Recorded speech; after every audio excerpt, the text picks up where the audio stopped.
요한복음 18장 15절에서 27절입니다.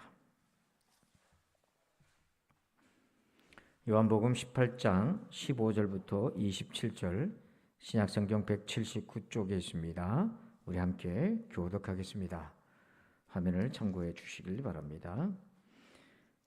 18장 15절부터 봉독합니다. 시몬 베드로와 또 다른 제자 한 사람이 예수를 따르니 이 제자는 대제사장과 아는 사람이라 예수와 함께 대제사장의 집에 들에 가고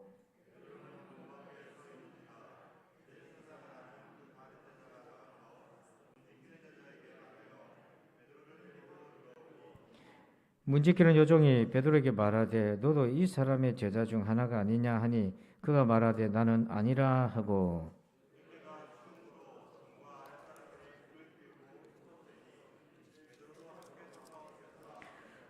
대제사장이 예수에게 그의 제자들과 그의 교훈에 대하여 물으니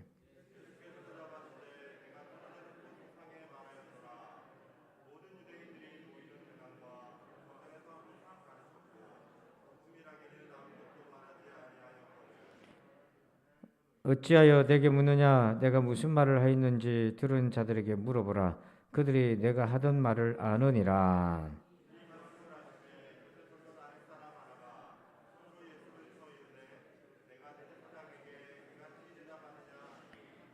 예수께서 대답하시되 내가 말을 잘못하였으면 그 잘못한 것을 증언하라 바른 말을 하였으면 네가 어찌하여 나를 치느냐 하시더라.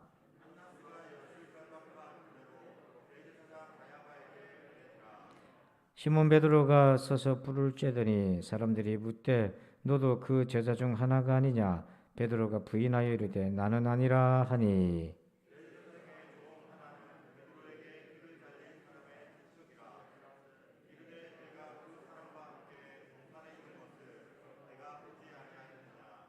다 같이 이에 베드로가 또 부인하니 곧 닭이 울더라. 아멘. 할렐루야. 오늘 구원의 은혜 14번째 제목을 같이 한번 읽어보실까요? 시작. 여러분 마음이 너무 힘들어서 몸 좀 눕고 싶고 자리에 들어 누워 버리고 싶고 그런 적 없으십니까? 어릴 때 보면 할머니들이 흰 머리띠를 이렇게 하고 알아 눕는 장면이 가끔씩 생각이 나요.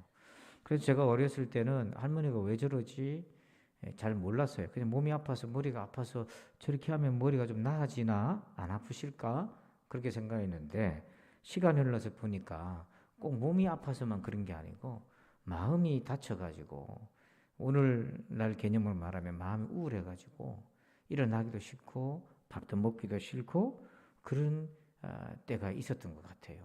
여러분들은 요즘 그런 경험이 없으십니까? 우리 마음이 끊임없이 우리 마음을 실망하게 하고 또 무기력하게 만들고 또 열정을 빼앗아가고 이런 일들이 자꾸 있어요. 이거는 우리들만의 고민이 아닙니다. 불변의 소망이라고 하는 그 책에 보면 이런 구절이 나와요. 성경에서 참소하던 자인 우리의 영혼의 원수 사탄은 우리 안에 있는 소망을 고갈시키기 위해 수단과 방법을 가리지 않는다. 그래서 하나님이 우리 삶 속으로 끊임없이 능력을 주입시켜 주시지 않으면 큰일이 난다. 그래요. 그러니까 원수 마귀는 계속해서 우리에게 낙심하고 시험 들게 만드는 거죠. 그런데 그렇기 때문에 하나님께서 우리 마음에 끊임없는 능력을 심어 주셔야만 살아갈 수 있다는 거예요. 여러분 오늘 예배 가운데 그 능력을 받으시길 축원합니다. 그러면 우리가 넘어져서 일어나기 싫을 때 있잖아요. 지금 안 넘어지는 법을 말씀하는 게 아니라 안 넘어질 수가 없잖아요. 넘어질 수도 있잖아요. 근데 그 넘어진 자리에서 어떻게 일어날까? 어떻게 주의 도움을 받겠나? 자, 16절을 같이 한번 읽어봅시다. 시작.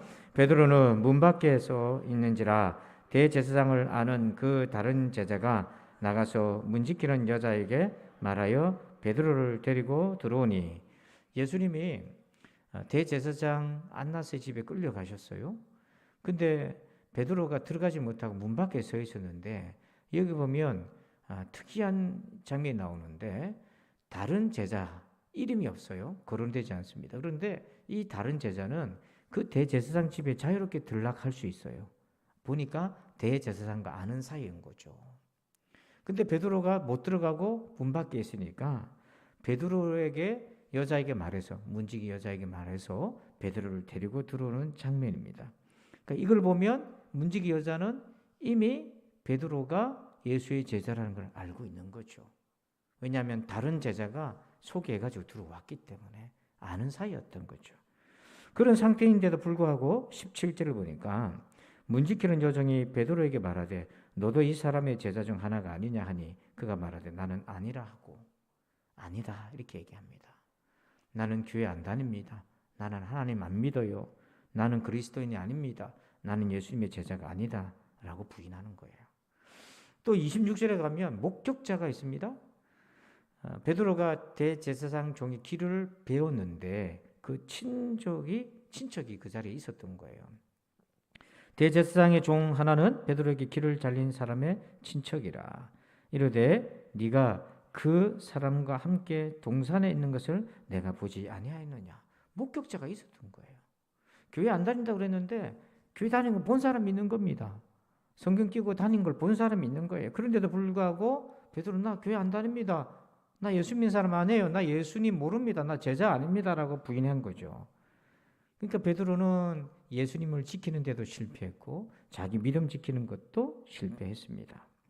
여러분 우리가 베드로처럼은 아니라 하더라도 믿음 지키기에 실패한 경험이 많이 있을 것 아닙니까? 작정했던 것도 못했고 또 더 열심히 내가 기도 생활 하려고 했던 것도 못했고 또 올해 성경 일독도 해보려고 했는데 못했고 작년에 자 여러분 그런 소소한 실패들이 있을 거예요. 근데 어떤 순간에 결정적인 실패가 올 때가 있습니다. 그건 어느 정도까지냐면 신앙을 포기하고 싶을 만큼의 결정적 실패를 경험할 때가 있습니다. 그런 상황에서 우리가 어떻게 다시 일어날 것인가 하는 거예요. 여러분 신자는요 삶이 분리된 게 아니라 연결되어 있어요. 꼭 신앙적인 일만 아니라도 직장에서 어떤 어려움이 생겼어요. 가정에서 여러분들이 어려움이 생겼습니다. 근데 그게 곧 어떻게 돼요? 신앙으로 연결이 된단 말이에요. 그래서 실족하고 실망해가지고 주저앉아 버릴 수도 있어요. 여러분 이런 패배의 자리에서 지금까지 어떻게 털고 일어나셨어요? 또 우리는 앞으로 또 다른 패배를 맞이할 때 어떻게 일어날 수 있겠습니까? 회복할 수 있겠습니까? 신앙적으로. 세 가지 주의 음성을 한번 들어봅시다. 첫 번째 1번 제목입니다. 시작. 은혜의 배경 안에 있다. 자, 우리 38절 요한복음 13장 38절 읽습니다. 예수께서 대답하시되 네가 나를 위하여 내 목숨을 버리겠느냐? 내가 진실로 내게 이르노니 닭 울기 전에 네가 3번 나를 부인하리라. 아멘. 자, 이 말씀을 다시 보면 베드로가 체포되신 예수님을 만나기 전에 찾으러 가기 전에 보러 가기 전에 이미 13장에서 예수님은 베드로가 3번 부인할 것을 알고 계셨어요. 자, 여러분 이게 이제 중요한데 예수님이 베드로가 배반할 것을 미리 알고 계셨다 하는 것의 의미가 뭐냐는 거예요. 그 의미가 히브리서 4장 15절에 나옵니다. 자, 한번 봅시다. 우리에게 있는 대제사장은 우리의 연약함을 어때요? 동정하지 못하실 리가 아니요. 모든 일에 우리가 똑같이 시험을 받으시니로되 죄는 없으시니라. 여러분 여기를 주목을 잘 해보세요. 예수님이 베드로가 3번 부인할 것을 아셨다는 것은 뭐냐면 그냥 인지적인 차원에서 아셨다는 것이 아니라 베드로의 연약함, 우리 안에 있는 연약함을 동정, 그 연약함을 함께 느끼고 아신다는 겁니다. 자, 이게 이제 중요한 겁니다. 우리가 예수님을 배반할 수도 있고 모른 척할 수도 있고 실패할 수도 있고 베드로가 3번 부인할 것을 아셨다는 것은 그의 연약함을 예수님이 아신 거예요. 그래서 이 연약함을 동정하신 주님이 뭘 하셨나? 자, 요한복음 17장 11절에 체포되기 전에 예수님이 하나님 앞에 기도하는 장면이 나와요. 근데 예수님이 이렇게 기도합니다.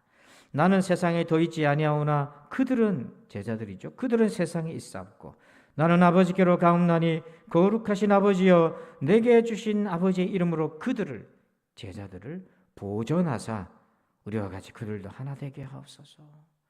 그러니까 예수님은 체포되기 전에 하나님 앞에 간절히 기도할 때 그들을 보존해 주세요. 왜냐하면 그 연약함을 알기 때문에 하나님 앞에 기도하는 거거든요. 그들의 연약함을 보존해 주시고 지켜주셔요. 그렇게 기도하셨고 18장 8절에 가보면 이제 가룟 유다가 군사들을 이끌고 오잖아요. 그래서 예수를 찾는데 그때 예수님이 이렇게 얘기합니다.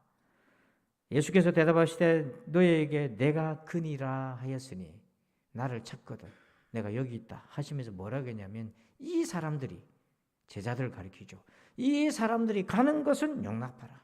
즉 예수님은 나는 데리고 가되 나의 제자들은 집으로 돌아가도록 체포하지 말고 그냥 가도록 용납하라 라고 끝까지 예수님이 제자들을 지키시고 계셔요. 자, 여러분 여기를 이제 주목하세요. 우리가 넘어진 자리에서 일어설 수 있는 것은 바로 이러한 제자들을 향한 예수님의 기도와 돌보심의 그 은혜가 우리의 삶의 배경이 되기 때문에 그래요. 그래서 우리가 은혜의 배경 안에서 살고 있다는 것을 여러분 믿어야 되는 겁니다. 벚꽃이 활짝 피면 사진을 찍잖아요. 그래서 이제 사진 찍는 모습 보면은 삼익 아파트 밑에 많은 동네 사람들이 오더라고요. 자, 저기서 사진을 딱 찍으면 나는 누구입니까? 어디까지가 나입니까? 보통은 뒤에 있는 벚꽃 생각 안 하고 자기 얼굴을 가리켜서 나라고 생각하잖아요. 이게 보통 사람들이 생각하는 자아상입니다. 나는 그렇다. 그런데 무경계라고 하는 켄 윌버라고 하는 분이 쓴 책에 보면 이런 얘기가 나와요. 나는 배경과 분리되어 존재하지 않는다. 배경과 나는 하나이다. 이렇게 얘기해요. 잘 보세요. 내가 어떻게 나 혼자입니까? 부모님의 은혜, 양육과 돌보심과 친구들과 선생님과 수많은 사람들이 나를 함께 해주셨기 때문에 오늘 내가 있는 거잖아요. 그런 배경과의 총합이 오늘 난 거죠. 그래서 오늘 제자가 제자 될 수 있고 우리가 일어설 수 있는 것은 그 제자의 연약함을 동정하시고 그를 위해서 십자가 달리시기 직전까지 기도하셨고 자신은 체포되면서까지도 제자들은 살려달라고 지켜달라고 하셨던 예수님의 은혜가 저와 여러분의 삶의 배경이 되어 있는 것입니다. 그걸 몰라도 그것이 우리 인생의 배경인 거예요. 그 배경이 있기 때문에 일어설 수 있는 겁니다. 두 번째는요. 이번 제목 읽어봅시다. 시작. 자각의 은혜를 주신다. 자각은 깨닫는 거잖아요. 스스로 깨닫는 거잖아요. 자, 27절 보니까 이에 베드로가 또 부인하니 곧 닭이 울더라. 자, 여러분 이 말씀을 잘 주목해 보세요. 예수님을 부인했는데 닭이 울었어요. 왜 닭을 자꾸 강조하시나? 왜 성경에 닭 울음소리하고 베드로가 부인하는 것 같고 왜 이렇게 연결되어 있나? 이거는요. 그 당시 로마식의 밤 시간 계산법에 따른 겁니다. 자, 그래서 우리 마가복음 13장 35절 한번 여러분들만 한번 읽어 주실까요? 시작.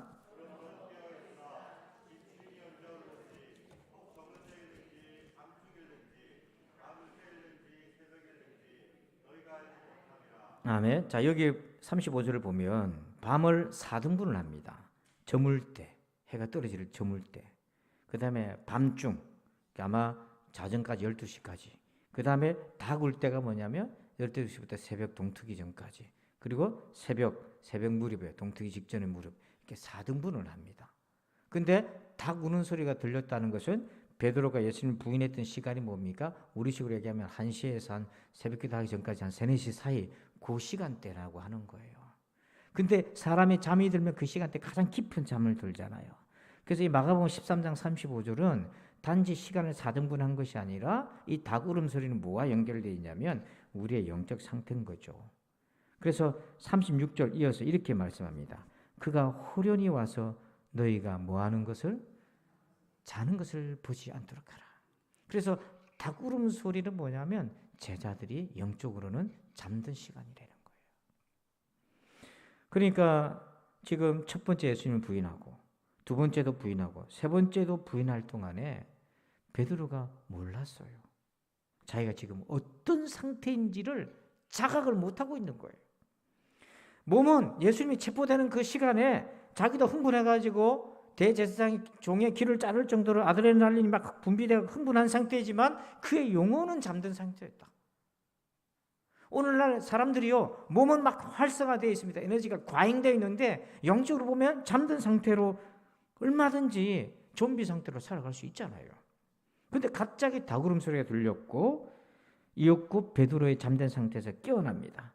그래서 75절에 보면 이에 베드로가 예수의 말씀에 닭 울기 전에 네가 3번 나를 부인하리라 하심이 생각나서 밖에 나가서 심히 통곡하니라. 그러니까 예수님의 말씀이 생각이 난 겁니다. 이 말은 뭐냐면 지금 자기가 무슨 짓을 하고 있는지를 자각을 한 거죠. 이 자각을 불러일으켜줬던 매개체가 닭의 울음소리인데 이게 닭의 은혜인데요. 이게 왜 닭의 은혜인가? 왜 은혜라고 붙였나? 진정한 자각은 회복의 출발이 되기 때문에 그래요. 여러분 그런 경험 하지 않아요? 여러분 들어 누워 있는데 주변에서 밥 먹어라, 좀 일어나 봐라, 좀 바람도 쐬자 했는데도 안 일어나. 그러던 사람이 어느 날 자기가 문득 이런 생각이 드는 거야. 내가 이렇게 살면 안 되겠다. 내가 이렇게 살면 안 되겠다라고는 그 어느 순간에 자각이 확 들어오면은 그 전까지는 아무리 유입해서 뭐라고 해도 꿈쩍도 안 하던 사람들이 일어납니다. 이게 희한하게 일어나요. 이 상태를 한번 간접적으로 비교해 보자니까요. 그러니까 진짜 자각이 회복의 출발점이 되는데 자각이 없으면, 제대로 된 자각이 없으면 회복이 안 됩니다. 그래서 유사 자각이 있어요. 잘못된 자각인데 진짜처럼 보이지만 가짜가 있어요. 그게 가룟유다의 자각입니다. 마태복음 27장 3절과 4절 보면 그때 예수를 판 유다가 그의 정죄됨을 보고 스스로 뉘우쳐 그 은 30을 대제사장들과 장로들에게 도로 갖다 주며 이르되 내가 무죄한 피를 팔고 죄를 범하였도다 하니 그들이 이르되 그것이 우리에게 무슨 상관이냐 네가 당하라 하거늘. 자, 이 말씀에는요 2가지 자각의 유다의 자각의 특징이 있는데 3절에 보면 스스로 뉘우쳤다고 되어 있어요. 그리고 4절에 보면 뉘우침에서 은혜가 없었던 거 그냥 스스로 뉘우친 거고요. 4절에 보면 자기가 죄를 범했다. 죄의식, 죄책감에 사로잡혀 있는 거예요. 자, 그런데 베드로의 자각은 유다랑 비교하면 어떤 특징이 있나? 자, 마가복음 14장 72절에 보면 닭이 곧 2번째 울더라. 이에 베드로가 예수께서 자기에게 하신 말씀 곧 닭이 2번 울기 전에 네가 3번 나를 부인하리라 하심이 기억되어 그 일을 생각하고 울었더라. 자, 72절 끝에 보면 우리 이제 72절 앞에 닭이 곧 2번째 울었고 그러고 나면서 예수님이 하셨던 말씀이 나를 부인하라 했던 그 말씀이 기억이 되어서 그 일을 생각했다고 되어 있잖아요. 기억이 되었다고. 이 자각을 누가 일으켜 준 겁니까? 베드로가 한 겁니까? 주님이 일으켜 주신 겁니까? 주님이 일으켜 주신 거잖아요. 닭이라고 하는 장치를 통해서 일으켜 주신 거예요. 예수님이 닭 울음소리를 베드로의 뇌에 딱 심어줘가지고 부인할 때는 몰랐는데 닭 울음소리가 딱 들리니까 그 말씀이 딱 연상이 된 거잖아요. 이게 주님이 일으켜 주신 거예요. 그러니까 은혜의 자각입니다. 은혜로 자각이 된 거고 2번째 자각한 것이 뭐냐면 72절 말씀을 다시 보면 2번째 자각의 특징이 뭐냐면 나를 부인하리라 이렇게 돼 있잖아요. 여러분 여기 부인이라는 단어를 주목해 보세요. 이 부인은 모른다 이런 뜻으로 우리가 보통 부정한다, 노 이렇게 받아들이잖아요. 근데 이 헬라어 원문에는 어떤 의미가 있냐면 이런 겁니다. 잊어버렸다 이런 뜻이 있어요. 여러분 그런 생각할 때가 있잖아요. 내가 주님을 잊고 살았구나. 내가 하나님의 은혜를 잊고 살았구나. 그런 자각이 들 때가 있지 않나요? 그러니까 열심히 산다고 살았는데 어느 순간에 와서 내가 주님을 잊고 살았다. 그 하나님의 놀라우신 사랑을 내가 잊고 지냈다고 하는 그 자각이 그에게서 일어나는 거예요. 정신없이 바빠서 그랬는 것인지 마음이 너무 세상 것으로 가득 차 있었는지는 몰라도 자기 마음속에 내가 너무 예수님을 소홀히 했다. 내가 주님의 은혜를 잊어버리고 살았다. 이 근본적인 자각이 일어나야 돼요. 왜 이 자각이 중요합니까? 그렇게 중요합니까? 로마서 3장 11절에 보면 깨닫는 자도 없고 그러니까 뭐도 없어요? 하나님을 찾는 자도 없고 이 말씀을 거꾸로 보면 깨달으면 누구를 찾는다? 하나님을 찾는다. 이 깨닫는다는 게 뭐냐면 자기의 영적 상태를 자각하는 겁니다. 아, 내가 하나님을 잊고 지냈구나. 내가 이렇게 살면 안 되는데 라는 자각이 있어야 주님을 찾는다는 거죠. 근데 여러분 이 자각 깨달음은요, 그 폭도 다양합니다. 아주 좁은 자각이 있고 무게감이 있는 자각이 있는데 가벼운 깨달음은 별로 변화를 못 가져다 줘요. 그냥 들었으면 잊어버리죠. 근데 베드로의 자각은 그 무게감이 굉장히 중했어요. 자, 누가복음 22장 62절 같이 읽어봅시다. 시작. 밖에 나가서 심히 통곡하니라. 아멘. 여러분 이 말씀 한번 공감을 해보세요. 심히 통곡하다. 어떻게 통곡이 됐나? 여기 이제 심히 통곡이라고 하는 그 뜻, 원어의 뜻은 어떤 의미냐면 살을 애는 듯한 고통이라는 거예요. 그러니까 자각을 해도 어떤 사람은 그냥 도덕성의 범위 내에서 자각하는 사람이 있지만 베드로는 뭐냐면 살을 애는 듯한 자각인 거예요. 내가 주님을 잊고 살았구나. 근데 여러분 이 심한 통곡은 대극이 있어요. 대극. 남이 있으면 북이 있듯이 심한 통곡의 대극은 뭐냐면 주를 간절히 찾는 거예요. 회개를 1밖에 안 하는 사람이 주님을 10로 찾을 수 있겠으면 8, 9로 찾을 수 있나요? 회개가 10까지 정말 간절한 사람은 주님을 그렇게 찾는 거잖아요. 이게 대극 연결되어 있는 거예요. 그래서 자각의 깊이가 낮은 사람은 주를 찾는 정도도 거기에 비례적인 거예요. 그러니까 베드로가 심한 살을 내는 듯한 통곡. 그래서 시편 말씀을 보면 시편 34편 18절에 여호와는 마음이 상한 자를 어떻게 하신다고요? 가까이. 이게 자동으로 되는 게 아니에요. 마음이 상했다고 하나님 찾습니까? 그거 아니잖아요. 근데 뭐냐면 여기서 마음이 상했다는 것은 자기의 심한 자각을 통해 고통을 통해 자각한 거예요. 내가 이렇게 살면 안 되는데. 그 자각에서 나온 게 뭐냐면 하나님을 찾는 겁니다. 하나님을 찾으니까 가까이 해주시는 거죠. 중심으로 충심으로 통해한다 이 말은 그 자각의 깊이가 베드로처럼 살을 내는 듯한 자각이 오니까 주님이 그를 만나주신 거죠. 그 사람은 그렇게 주님을 찾는 거예요. 그래서 성전에 바리새인이 있고 세리가 있는데 바리새인에게는 뭐가 없냐면 이 자각이 없는 거예요. 자기 의만 드러내고. 근데 세리는 가슴을 치고 하늘도 못 본 거는 뭐냐면 이 무게감이 넘치는 자각 때문에 고개도 못 들 정도로 내가 주를 잊고 살았다 했을 때 주님은 바리새인과 세리 중에 누구에게 의롭다함을 주었습니까? 바로 세리에게 의롭다함을 준 거죠. 왜냐하면 그가 진짜 하나님을 찾았기 때문에. 그 마음의 고통이 하나님을 찾는 동력이 된다는 거예요. 여러분, 이런 자각의 은혜가 있기를 축복합니다. 이게 주님 주신 은혜예요. 세 번째는요. 3번째 봅시다. 시작. 말씀의 은혜로 일어서라. 아멘. 자, 요한복음 18장 27절을 읽습니다. 이에 베드로가 또 부인하니 곧 닭이 울더라. 아멘. 자, 여러분 요한복음에는요. 베드로가 예수님 부인하는 것이 닭 울음소리로 끝나버려요. 거기 베드로가 뭐 울었다 이런 별 내용이 없어요. 요한복음이 그렇게 나오고 공간복음이라고 하면 마태, 마가, 누가복음을 얘기하는데 이 공간복음에서는 베드로의 마음의 심경의 변화를 상세하게 기록합니다. 누가복음 22장 61절을 볼까요? 거기 보면 주께서 돌이켜 베드로를 보시니 이제 베드로하고 예수님하고 눈이 마주쳤어요. 베드로가 주의 말씀 곧 닭 울기 전에 네가 3번 나를 부인하리라 하심이 생각나서 여기서 누가복음에는요 베드로하고 예수님하고 눈이 마주쳤잖아요. 모른다고 하고 있는 베드로와 눈이 마주쳤는데 그때 닭 울음소리가 들렸잖아요. 그러면서 예수님을 배반할 거라고 했던 그 말씀이 기억이 났잖아요. 그래서 이 기억은 단지 닭 울음소리로 인해 촉발된 것이 아니라 예수님과 눈이 마주치면서 동시적으로 닭 울음소리가 난 거죠. 이게 뭐냐면 이게 주님이 생각나게 해주셨다는 것을 누가복음에서 이렇게 상세하게 얘기해 주고 있는 거예요. 우리가 주목할 부분이 61절 끝에 보면 하심이 생각나서 그 앞에는 네가 나를 3번 부인할 것이라고 하는 건데 내용은 그런데 형식을 보면 말씀이 생각나서 이걸 우리가 적용해 보면 말씀이 생각나서 정확하게 우리가 생각해낸 것이 아니라 주님이 닭 울음소리를 매개로 해서 생각을 일으켜 주신 건데요. 여러분 생각은 치열한 전쟁터잖아요. 가룟유다가 어떻게 예수님 배반하게 됐습니까? 결정적으로 마귀가 예수를 팔 생각을 그의 마음에 넣어줬다고 돼 있잖아요.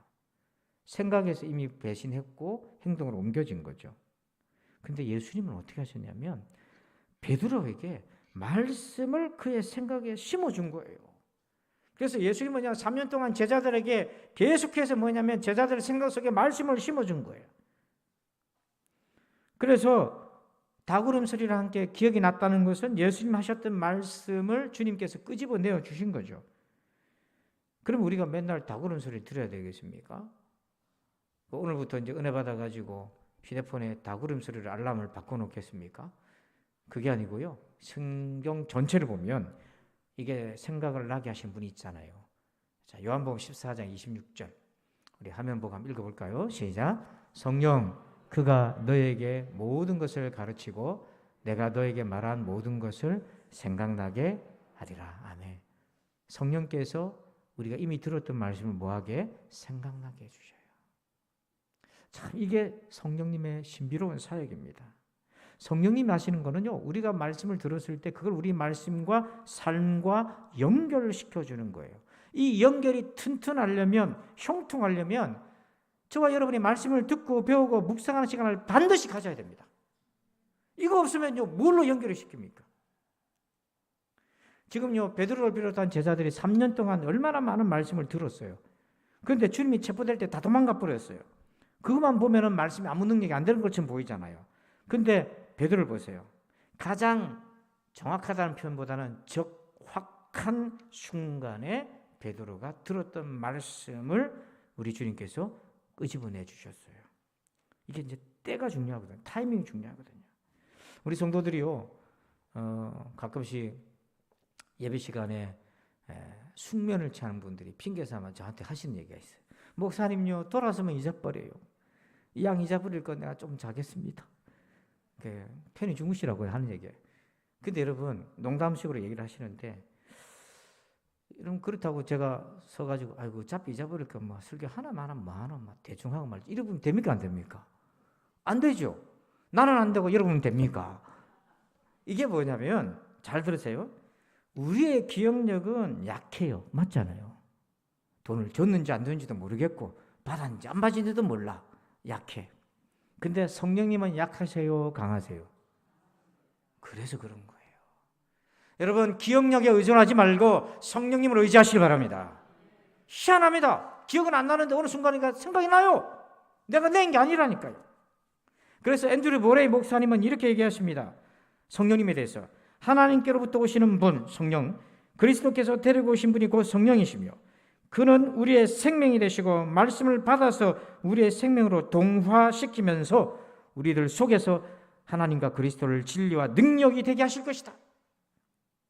여기 보면 성령님 하시는 사역 있잖아요. 말씀을 받아가지고 우리의 생명으로 동화, 말씀이 우리 생명이 되게 만드신다. 그래서 우리가 이 땅에서 하나님과 그리스도를 능력으로 삼아 살 수 있도록 도와주신다.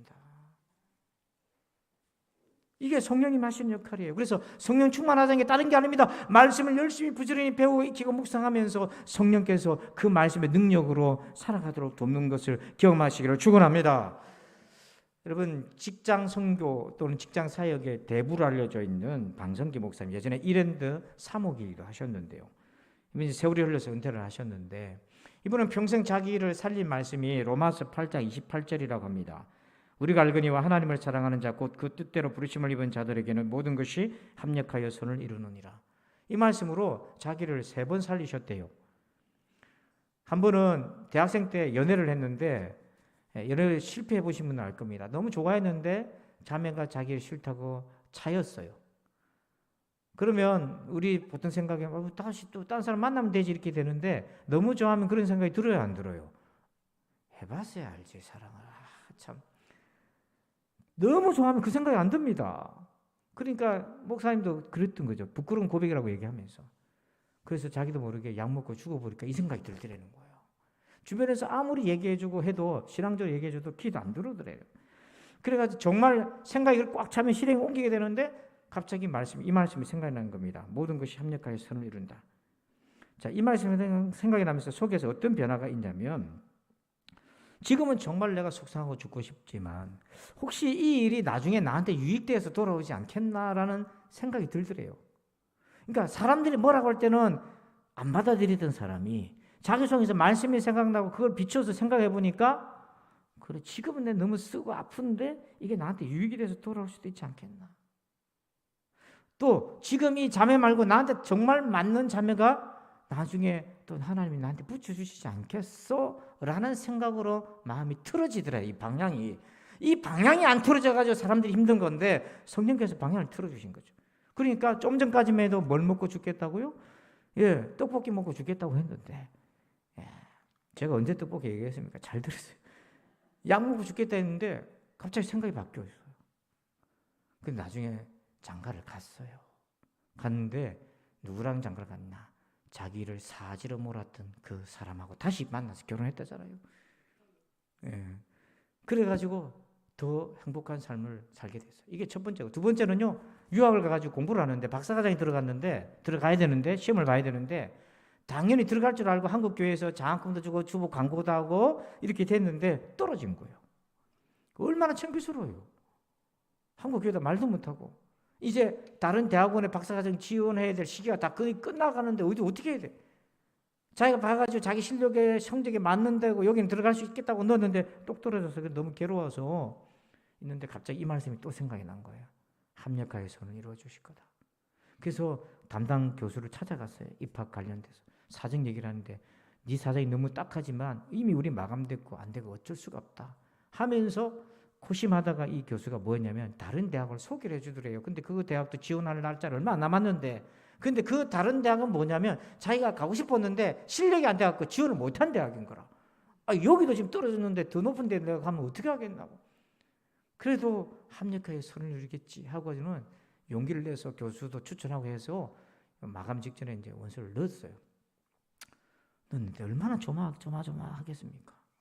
그 결론적으로 얘기하면 합격이 됐는데 어떻게 합격이 됐나? 처음엔 떨어졌어, 이 사람이. 근데 합격이 된 사람 중에 한 사람이 등록을 안 한 거야. 그 빈자리가 생겨서 쏙 들어갔어요. 예. 여러분 아들 일이라면 아멘 안 해도 되겠어요? 그래가지고 자기가 은혜로 들어갔다고요. 세 번째는 한국에 와서 취직을 했는데 잘렸어요. 취직을 했는데 잘렸는데 그때도 이 말씀 기억하고, 지금은 내가 너무 아프지만 합력해서 하나님이 나에게 선을 더 유익한 일을 열어주실 거다 하고는 길이 또 다른 길이 열렸던 거죠. 그래서 여러분 이 목사님은 이 말씀을 세 번 나를 살린 말씀입니다. 그 순간에 생각나게 해주셨던 말씀. 여러분, 여러분에게도 이런 은혜가 있기를 축복합니다. 여러분은 지금까지 넘어진 자리에서 어떻게 일어났어요? 자식 보고 일어났습니까? 어떻게 일어났습니까? 우리 앞으로 또 넘어질 수 있습니다. 목사님 왜 그래 안 좋은 얘기를 했어? 아니 그게 현실적으로 왜 앞으로 또 넘어질 수도 있어요. 중요한 거는 어떻게 또 일어날 것인가 할 때 이번에는 다르게 일어나자. 어떻게 일어난가? 세 가지를 꼭 기억하세요. 넘어진 자리에서 일어서기. 첫 번째, 나는 은혜의 배경 아래 있다. 꼭 기억하고, 두 번째, 자각의 은혜를 주신다. 세 번째는 뭐예요? 말씀의 은혜로 일어서라. 이런 은혜가 있길 주의 이름으로 축원합니다. 아버지 감사합니다. 오늘 말씀 받았습니다. 이 말씀 가지고 넘어진 자리에서 일어서는 성도들 되게 하여 주시옵소서. 그래서 오늘도 한 걸음 한 걸음 전진하는 부산진 성도들 다 되게 하여 주옵소서. 감사하며 예수님의 이름으로 기도합니다. 아멘. 찬양하기 전에 광고를 하나 제가 깜빡했는데, 주보에 헌금의 그 개수가 조금 착오가 있었어요. 그 주보를 옮겨시는 동안에 과정에서 숫자가 틀려가지고 계산이 좀 감사헌금 쪽에 좀 안 맞는데 재정부에 확인했고 이제 바로 잡았으니까요. 여러분 혹시 이상하다 싶으신 분들은 그렇게 양해를 해주시면 되겠습니다. 우리 자리에서 다 같이 한번 일어나실까요? 우리 좌우로 서로 인사합시다. 우리 일어섭시다. 한번 인사할까요? 일어섭시다. 감사합니다. 성령 1장 우리 찬양 드리겠습니다.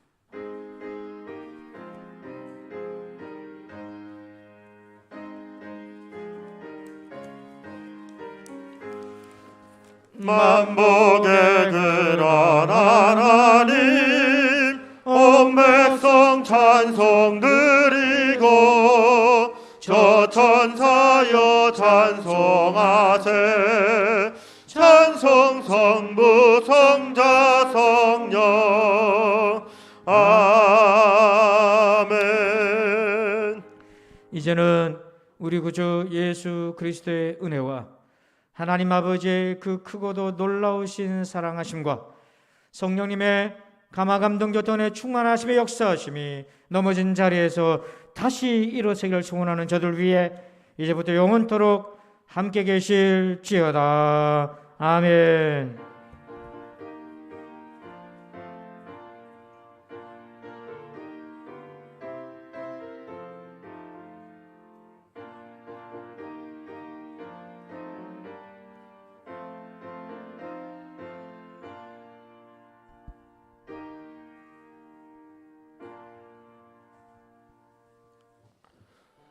남전도의 찬양 연습은 1층 교육관에서 모이도록 하겠습니다. 남전도의 찬양 연습 1층 교육관에 5분 정도 있다가 모이도록 하겠습니다.